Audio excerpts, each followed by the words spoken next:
একবার এক মেয়ে কবরের আজাবকে মিথ্যা বলে বসেছিল। এটা প্রমাণের জন্য সে একজন পাপিষ্ঠের কবরের রাত কাটায়। কিন্তু তারপর কি হয় তাই নিয়েই আজকের এই মুভির গল্প, যার নাম সিক্সা কুবুরা বা গ্রেভ টর্চার। ইন্ট্রোতে আর সময় না দিয়ে সরাসরি মুভির গল্পে চলে যাচ্ছে।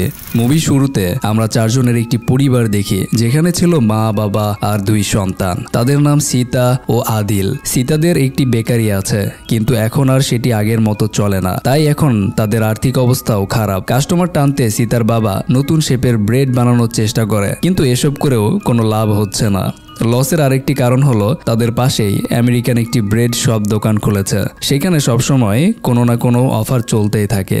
এই যেমন আজকে তার 50% ডিসকাউন্ট দিচ্ছে, তাই আজকে দোকানটির বাহিরে অনেক লম্বা লাইন। আমরা দেখতে পাই আদিল একটি ভীতু স্বভাবের। তার ক্লাসের দুটি ছেলে তাকে বুলি করলেও সে কিছুই বলে না। তখন সীতা এসে ছেলেগুলোকে তাড়িয়ে দেয়। এমন সময় দোকানের 3 জন কাস্টমার আসে, তাদের সামলাতে সীতা ও তার মা ব্যস্ত হয়ে পড়ে। তখন আদিল খেয়াল করে তাদের দোকানের বাহিরে একজন লোক সন্দেহজনকভাবে পায়চারি করছে। কিছুক্ষণ পর লোকটি তাদের দোকানে ঢুকে। লোকটির কাশি দেখে আদিল তাকে পানি খেতে দেয়। এরপর লোকটি তাকে একটি ক্যাসেট দিয়ে বলে আদিল যেন কিছুক্ষণের মধ্যে দোকান থেকে বের না হয়। সাথে সে এটাও বলে আমাদের সবার আল্লাহর পথে মৃত্যুবরণ করা উচিত, ইসলামের শত্রুদের ধ্বংস করা উচিত। এসব বলে লোকটি দোকান থেকে চলে যায়। তবে আদিল লোকটির কথার মানে বুঝতে পারে না। এদিকে কাস্টমারদের একজন তাদের ক্যাশ বক্সে হাত দেয়। এটা দেখে সীতা তার হাত ধরে ফেলে, কিন্তু লোকটি নিজেকে ছাড়িয়ে দোকান থেকে বের হয়ে যায়। তখন সীতা তার বাবাকে বললে তার বাবা মা দুজনেই লোকটিকে ধরতে বাহিরে আসে। ঠিক এমন সময় আমেরিকান দোকানটিতে ভয়াবহ বিস্ফোরণ হয়। ওই ব্লাস্টে সীতার বাবা মাও মারা যায়। এরপর আমরা আদিল ও সীতাকে পুলিশ স্টেশনে দেখি। এখানে জানা যায় যে লোকটি আদিলকে ক্যাসেট দিয়েছিল সে ওই দোকানটিতে সুইসাইড বোম্বিং করেছে।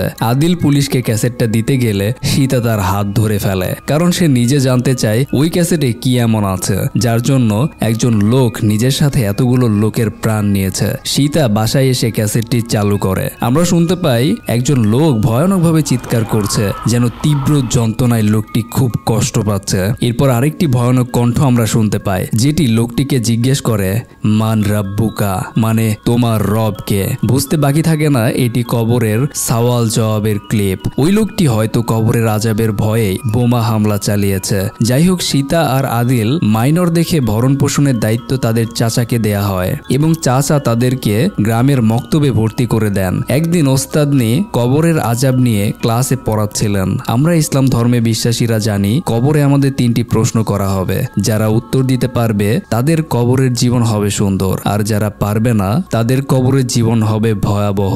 এইসবই ওস্তাদনি ক্লাসে সবাইকে বোঝাচ্ছিলেন, কিন্তু সীতা কেমন যেন গম্ভীর হয়েছিল। সে প্রশ্ন করে শাস্তির জন্য তো জাহান্নাম আছে, তবুও কেন মানুষকে কবরের আযাব পেতে হবে? এটা শুনে ওস্তাদনি রেগে ওঠে, কারণ এসব প্রশ্ন তারাই করতে পারে যাদের ঈমান দুর্বল। এদিকে সীতারও ধর্মের প্রতি বিশ্বাস উঠে যাচ্ছে। সে মনে করে কবরের আযাব বলতে কিছুই নেই, বরং মানুষ এসবের ভয়েই অন্যের ক্ষতি করে। ক্লাসের পর আমরা সীতাকে জঙ্গল ধরে দৌড়াতে দেখি। সে অনেকদিন ধরেই আদিলকে নিয়ে গ্রাম থেকে পালাতে চাচ্ছে। এখানে পালানোর রাস্তা মাত্র 2টি, এর মাঝে একটি রাস্তায় গার্ড থাকে, তাই তাদেরকে টানেলের রাস্তা দিয়ে পালাতে হবে। কিন্তু আদিল টানেলে যেতে ভয় পাচ্ছে, কারণ সে শুনেছে ওই টানেলে নাকি ভূত আছে। টানেলে ঢোকার কিছুক্ষণ পরেই আদিলের টর্চ বন্ধ হয়ে যায়, তাই সে আর সামনে যাবার সাহস পায় না। এদিকে সীতা একা একাই অনেকটা ভেতরে ঢুকে পড়ে। হঠাৎ করে তার মনে হয় সামনে একটি বাচ্চা ছেলে বসে আছে। সীতা কে কে বলে ডাক দিলে বাচ্চাটি উঠে দাঁড়ায়। এরপর নিজের নাম বলে ইসমাইল, কিন্তু বাচ্চাটির গলার স্বর এতটা ভয়ানক ছিল যে সীতা দৌড়ে টানেল থেকে বের হয়ে আসে। ততক্ষণে আদিল টিচারদের সেখানে নিয়ে এসেছে। এরপর উমাইরা নামের একজন ওস্তাদনি তাকে লাল হিজাব পরিয়ে দেয়। এই মক্তবে এভাবেই শাস্তি দেওয়া হয়। কেউ নিয়ম ভঙ্গ করলে মেয়েদের ক্ষেত্রে লাল হিজাব পরানো হয়, যেন অন্যরা বুঝতে পারে কে অপরাধ করেছে। মেয়েরা মক্তবে যাবার সময় সেখানে ইলহাম নামের একজন লোক আসেন।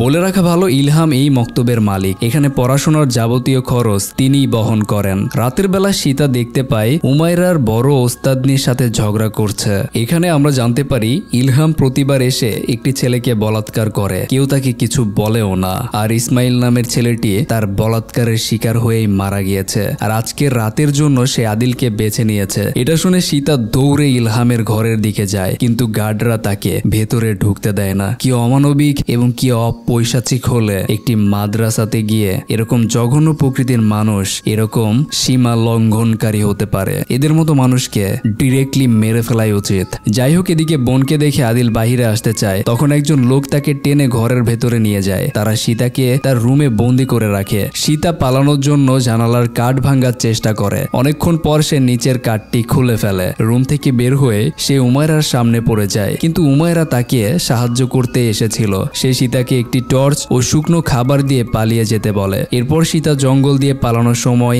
ইলহামের গাড়িটি আসতে দেখে। গাড়িতে আদিল আছে বুঝতে পেরে সে গাড়ির গ্লাসের একটি পাথর ছুঁড়ে মারে। ড্রাইভার নেমে চেক করার সময় সীতা আদিলকে নিয়ে সেখান থেকে পালায়। তারা টানেল দিয়ে যাবার সময় ইসমাইলের আত্মা সীতার হাত ধরে ফেলে। সে বারবার সীতার কাছে হেল্প চায়, কিন্তু সীতা ভয়ে দৌড়ে আদিলকে নিয়ে টানেলের অন্য পাশে চলে যায়। এবার আরো কিছু বছর পরের ঘটনা। সীতা আর আদিল এখন বড় হয়েছে। সীতা একটি বৃদ্ধাশ্রমে নার্সের কাজ করে, আর আদিল লাশ পরিষ্কার, কবর খোঁড়া এই সব কাজ করে। একদিন সীতা কাজ করার সময় নার্স লামিতাকে উহাইরুর রুমে যেতে বলে। সীতা গিয়ে দেখে ওর ছেলে মেয়ে বাবাকে নিতে এসেছে, কিন্তু ওয়াহু তাদের সাথে যেতে চায় না। আবার আজকে তাকে কিছু চেক আপও করাতে হবে, তাই সীতা ওয়াহুর ছেলে মেয়েকে সেখান থেকে চলে যেতে বলে। এরপর সীতা ওয়াহুকে চা দিতে রান্নাঘরে যায়। তখন আমরা দেখতে পাই ওয়াহুর ডয়ারে একটি পিস্তল রাখে। সে এক হাত দিয়ে পিস্তলটি ধরে নেয়, কিন্তু সাথে সাথে আরেক হাত দিয়ে হাতটিকে চেপে ধরে, যেন তার মন একবার বলছে পিস্তলটি হাতে নিতে,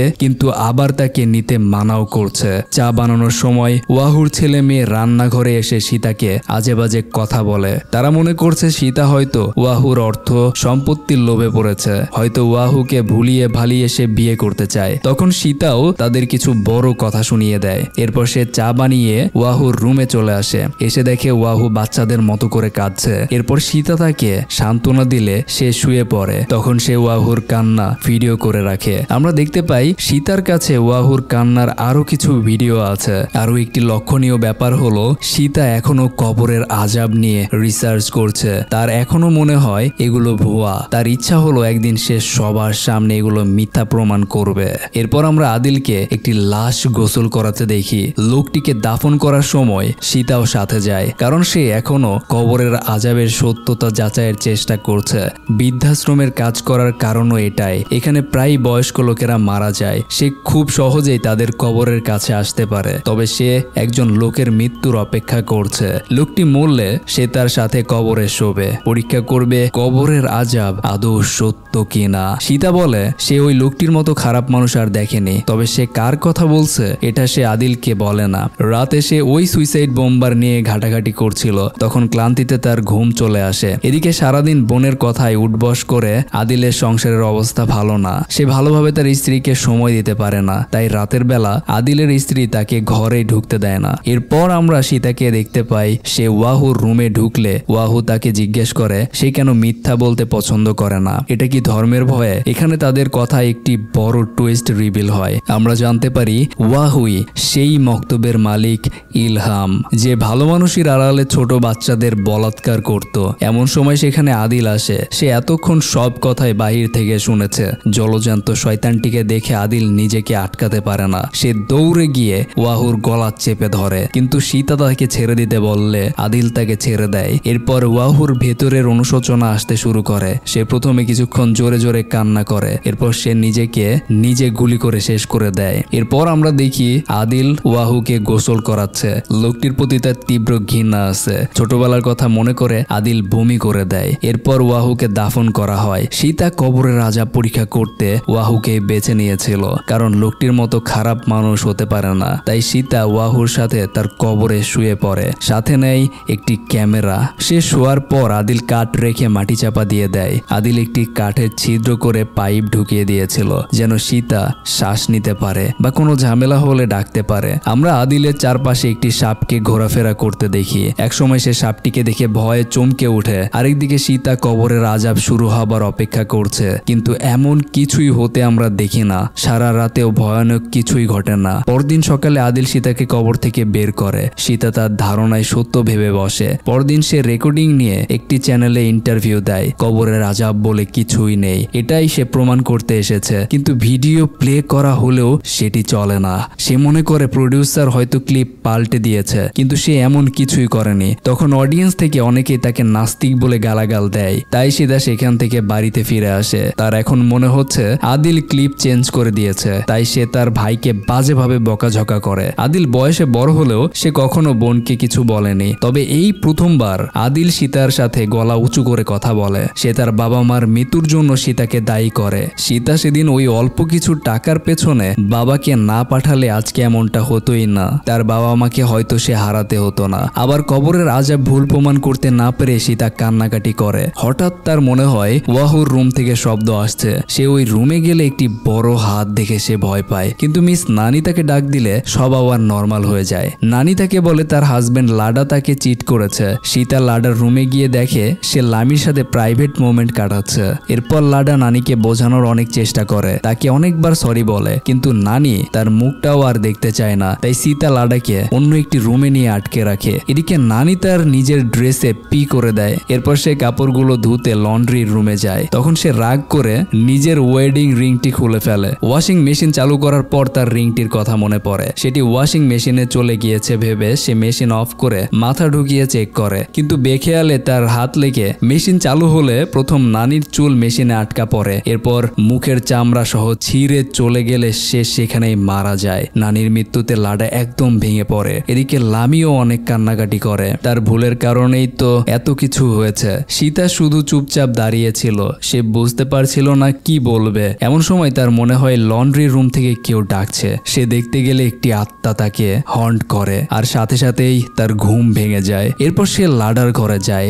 লাডা নানির জিনিসপত্র ধরে কান্না করছিল। সে নানির মৃত্যুর জন্য সীতাকে দায়ী করে, কারণ সীতাই তাকে সরিয়ে অন্য রুমে নিয়ে গিয়েছিল। পরের দিন সীতা হোমের এক মহিলার সাথে কথা বলে। মহিলাটি যে কারো আত্মা ডাকতে পারে। এরপর সে আরো কিছু লোককে নিয়ে নানির আত্মাকে ডাকে। এরপর নানির আত্মা এসে লামিকে মেরে ফেলতে বলে, নয়তো সে কখনো লাডাকে মাফ করবে না। তখন সীতার শরীর কেমন যেন কাঁপতে থাকে। সে ঝাপসা ভাবে দেখতে পায় তার পাশে নানি বসে আছে। ভয়ে সে হাত সরিয়ে নিলে চক্র ভেঙে যায়। এদিকে আদিল লাশ ধোয়ার সময় কিছু শব্দ শুনতে পায়। তাই সে একবার লকারগুলো চেক করে। তখন আমরা দেখতে পাই আদিলের ধোয়ানো লাশটি হেঁটে হেঁটে তার দিকেই আসছে। তাই আদিল ভয়ে লকারের ভেতর লুকিয়ে পড়ে। এদিকে লাডা ছুরি নিয়ে লামির ওপর অ্যাটাক করে, কিন্তু এর আগে লামি আর সীতা দরজাটি বন্ধ করে দেয়। এরপর তারা পালানোর সময় আরেকজন লোক লামিকে স্ট্যাব করে ফেলে। লামির নিজেরও অনেক অনুশোচনা হচ্ছিল, তাই সে বারবার নিজেকে স্ট্যাব করে মেরে ফেলে। লোকটি সীতাকে বলে কবরের আযাব সত্য,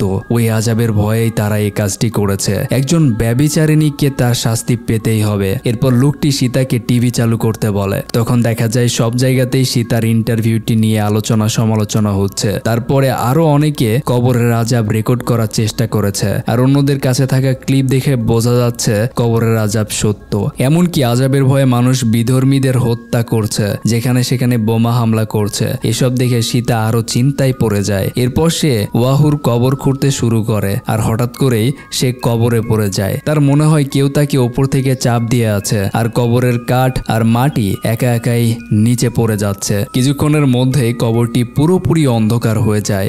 এরপর সে তার সামনে একটি টানেল দেখতে পায়। সে বুঝে ফেলে এটা তার মক্তবের কাছের টানেল। এমন সময় ইসমাইলের আত্মা এসে তাকে ভয় দেখায়। তখন সে দৌড়াতে দৌড়াতে দেখে টানেলের ভেতরে আদিল একটি লাশকে গোসল করাচ্ছে। তখন সেই লাশ আবার তাকে ভয় দেখায়। এরপর সে দৌড়াতে দৌড়াতে অন্য একটি জায়গায় আসে। এটি ছিল তাদের বেকারির ঘর। সে দেখতে পায় দোকানের বাহিরে তার বাবা মার আত্মা দাঁড়িয়ে আছে, আর সামনে থেকে ওই লোকটি টাকা চুরি করছে। তবে এবার সে লোকটিকে বাধা দেয় না। এভাবে সে তার গিল্ড থেকে মুক্ত হয়, আর তার বাবা মায়ের আত্মাও বিদায় নেয়। এরপর সে বের হলে আরো কিছু আত্মা তাকে হন্ট করে, আর কারা যেন বারবার বলছে ইসমাইলকে সাহায্য করতে। সেই ইসমাইলকে নিয়ে একটি গর্তে লাফ দিলে ওয়াহুর কবরে সে আবার জেগে ওঠে। এটা তার ভয়ের পালা শুরু, কারণ সেদিন তো তার সাথে কিছুই হয়নি। সে ভয়ে আদিল আদিল বলে ডাকতে থাকে। এমন সময় একটি সাপ ওই ছিদ্রটি দিয়ে ঢুকে পড়ে। সাপ দেখে সীতা খুবই ভয় পেয়ে যায়, কিন্তু সাপটি তাকে কিছুই না করে ওয়াহুর কাছে যায়। এরপর আমরা দেখতে পাই